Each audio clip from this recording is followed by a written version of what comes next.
Do you have one of those friends where you think back in time and say, remember that one time when? My remember that one time when is in 4th grade, Jessica Corder and I realized we had the same phone and proceeded to exchange numbers. Or that one time when Jessica and I tried singing and recorded ourselves on the computer. We all have that special person that you can always look back and say, remember that one time when. My best friend, Jessica Corder, has impacted my life since the day we became best friends in 4th grade.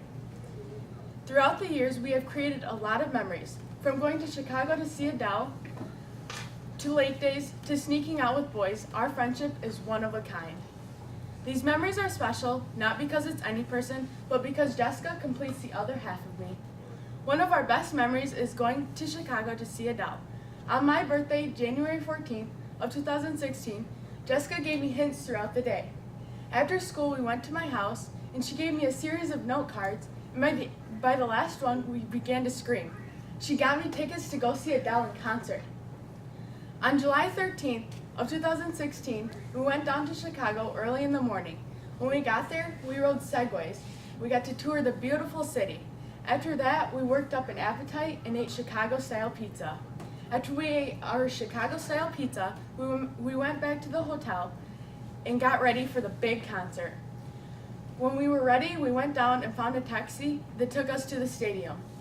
When we got to the stadium, it was pouring, but it did not change our excitement to see Adele in concert. When we got there, it was like Adele was just singing to us. We sang our hearts out the entire night. Now, after the concert was a completely different story. Getting back to the hotel was a maze.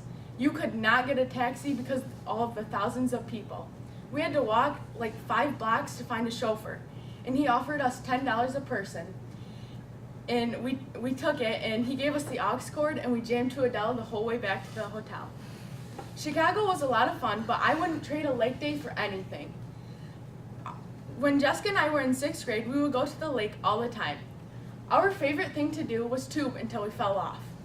Jessica's dad would take us around the lake about 3 times, and we wouldn't fall off. He would then take us to a cove and spin in circles until he whipped us right off. But we just laughed the whole time. And we would get back on the tube, and he would take us back to the cottage. We would then play in the big, huge human hamster ball on the water. We would both get in it at the same time and run as fast as we could on the water. We would get really tired fast because this was not an easy task. But after that, we would go get snacks, and we would lay in the sun. After our fun-filled day on the lake, we would sit around the campfire, eating s'mores, and watch the beautiful sunset. Within our great memories, we have also learned life lessons, ones that you don't want your parents to find out about. Back in the 6th grade, Jessica and I thought it would be a great idea to sneak out and go to the movies with boys. We had it all planned out so our parents would never find out. Jamie, Jessica's older sister, was going to take us. We were going to go to the Mount Pleasant Theater because we wouldn't know anybody there, and the boys were going to meet us there.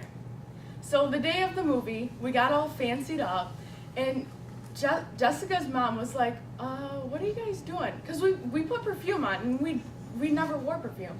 And we were like, well, we just want to smell good. And so then Jamie picked us up, and she took us to the movies, and we met the boys there. We got our tickets to go see Frozen. The funny part is, we didn't even say a word to the boys the whole entire time. We just giggled. After the movie, we said goodbye to the boys awkwardly, and Jamie took us back home. A couple weeks later, we were on our way home from a dance competition, and our moms started telling us how sneaking out was not good, and we should never do that. And Jessica and I started texting each other, and we were like, do they know? No, they can't know. There's no way they can know. And they were like, yeah, they know. And so then they told us that they actually knew, and they told us that they wouldn't tell us who told them, but they just told us that they knew everybody and they will find out anything. Since then, Jessica and I have learned that if we want to do anything, all we have to do is ask, and they will most likely say yes. These memories are special, not because it's any person, but because Jessica completes the other half of me. Experiencing an amazing concert such as Adele in a beautiful city brought nothing but a good time. Lake days are unforgettable with the fun and the sun that we had. Sneaking out with your best friend when you are in 6th grade is not a great idea. However, it does make it impossible to forget. Through it all, Jessica will continue to be my best friend until the end. As quoted by Jessica's favorite show, Grey's Anatomy, "You are my person, you will always be my person."